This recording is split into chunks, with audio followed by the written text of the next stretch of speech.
welcome back to the channel.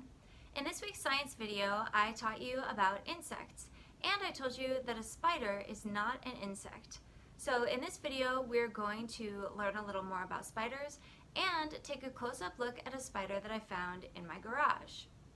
Spiders are arachnids. Other examples of arachnids include scorpions and the horseshoe crab, but spiders are the most common type of arachnid. There are over 45,000 species of spiders on Earth, and there are a lot more spiders on Earth than human beings. I've got some notes here, and there are 21 quadrillion spiders in the world. What that means is that for every one person, there's 2.8 million spiders alive on the Earth at any given time. So for every one of me that there's 2.8 million spiders. It's a lot. Let's go ahead and take a closer look at the spider that I found in my garage. It was dead when I found it, but it was not smushed or anything like that. Sometimes animals just die, and so I thought it was a good opportunity to take a closer look at an animal that I'm sure a lot of you are interested in. The first thing I wanted to do was show you the spider next to a penny to give you a sense of perspective. As you can see, this spider is not very big. It's actually smaller than a penny. I want to try to identify the different parts of a spider on this spider. So I think the easiest thing would probably be the legs. So remember that a spider should have 8 legs. Let's go ahead and see if we can count those. We have 1, 2, 3, 4, 5, 6, 7, 8. So we do have those 8 legs. I can also see the spinnerets. This is where the material that the spider spins its web comes from. The spider spins a web. The web is very sticky, and when insects fly into it, they become trapped. The spider is a predator. The spider is a carnivore, and so it uses its web to trap prey, and then it eats the prey. I'm going to go ahead and turn the spider over, and we'll see if we can identify the other parts of a spider.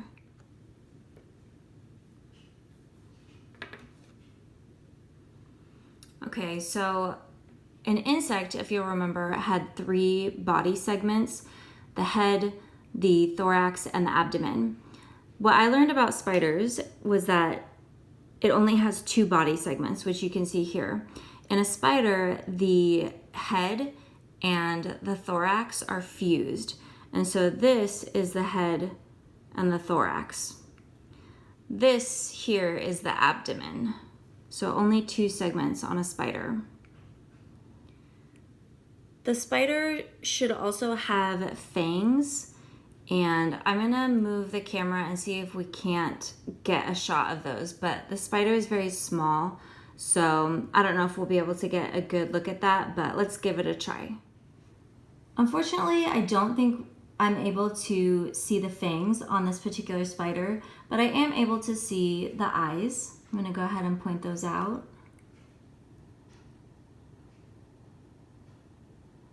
And I'm also able to see something called pedipalps right there. And I found out something kind of interesting about pedipalps, and that's actually why I love being a teacher, is because I'm always learning things along with you. I learned that different animals have pedipalps, but they serve a different function depending on the animal. So on a spider, the pedipalps are sensory. They help the spider to feel its way around. On a horseshoe crab, they help the crab to be mobile. They're part of its ambulatory system. So they use those pedipalps to help them move around. On a scorpion, the pedipalps serve the purpose of pinchers. They help the scorpion to grasp things. And so depending on the animal, that particular body part can serve a different function.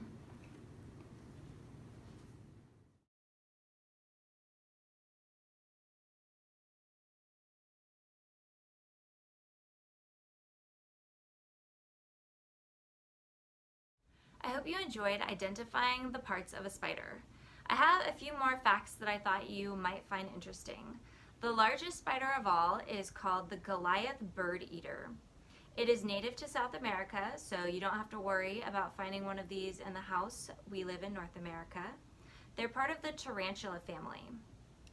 The tarantula family is one of the few spiders that does not eat by catching prey in a web. They actually hunt for their food, and it's called a bird eater because it will find nests on the ground and it will smash the bird eggs and eat them. Cute. So the female, this was interesting. I thought this was really interesting, and someday when I have more time, I will do a deep dive and try to figure out why this is true. The female of the Goliath bird eater species can live for 15 to 25 years, but the male of this species can only live for 3 to 6 years. So I'm very curious why the female has such a long lifespan and the male has such a short lifespan. So that is the Goliath bird eater, a member of the tarantula family. A lot of people actually keep tarantulas as pets. They don't keep Goliath bird eaters as pets, but the most popular species for people to keep as pets is called a Chilean rose hair tarantula. And I guess, it's furry, so I don't know. Some people might think that that's cute. A spider that a lot of people are familiar with is the black widow spider. It's very recognizable because it's black, but then on the underside of the abdomen, you can see a red hourglass marking. These spiders can be poisonous to small animals. So for example, if a black widow bit Hoppy or Alice, it could make them very sick and they could die.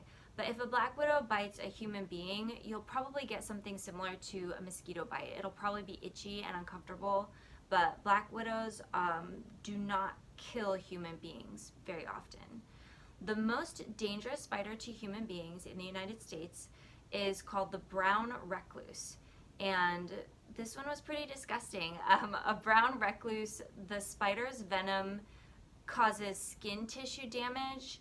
It's basically a flesh-eating venom. So if you see a spider that looks like the one I've put on the screen, don't go near it. That's a brown recluse. They're no good. But for the most part, spiders are not harmful to humans, and even the venomous spiders, they tend not to attack unless they are attacked first, so they will attack in self-defense. Spiders are very helpful. Remember that spiders spin those webs and they catch flies in their webs, and flies not only are very annoying to humans, but they can carry disease. They're very bad for rabbits.